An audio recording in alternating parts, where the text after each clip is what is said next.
My name is Vania Castro. I'm Valeria's sister. I live in Bloomington with my family. I have two daughters, pretty much the same age as Valeria's daughter.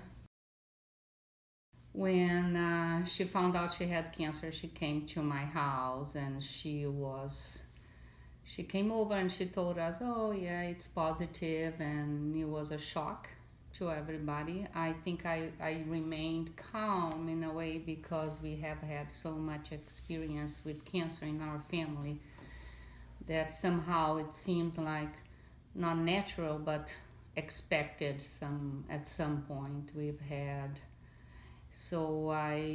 a lot of success stories in terms of recovery, so I wanted to remain positive, especially because her daughter Anita was completely out of control and super upset. So I felt like my place was in a way to be a balance at that moment, to say, okay, calma, we still have long ways to go. I think I felt positive because I thought, there is always two ways to look at difficult situations in your life. One is to be desperate, and the other is to be positive. And I thought that being positive at the moment was the right way. When something like that happened in a family, you have to think, where can I help? Where do I fit in terms of where am I most needed? And I felt that I would be most needed in terms of helping taking care of Luna, my niece, because I have a lot of experience with teenagers. I have two teenagers, and I knew that depending on how the treatment was going to go, there was a need for someone to take the mom role, and I thought I was the best person to do that. I also wanted Luna to feel safe and know that she would have a place and a family if things turned to be worse, to the worst.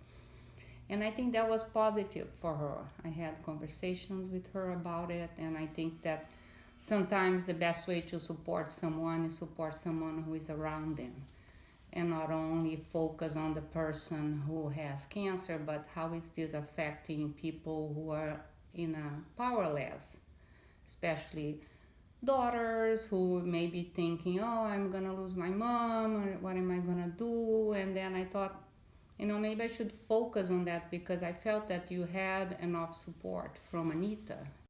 Family matters, because the process is always easier when you have support, and having support of people who know you your whole life, people who will be okay when you're taking steroids and you're screaming at everybody and being difficult, and you say you shouldn't be cleaning the basement, and then you are because you were under so many drugs. And I think there are a lot of people who sometimes do not understand. Is anyone ever cancer free? Yes, I think you have to be cancer free. Cancer has to go away the same way it comes in your life. I think physically and emotionally, I think physically is something a little bit simpler. The doctor tells you you're cancer free, and then you're cancer free. And like with any other disease, you have to always hope it's not gonna come back. But in a way, you are cancer free, and that's a fact.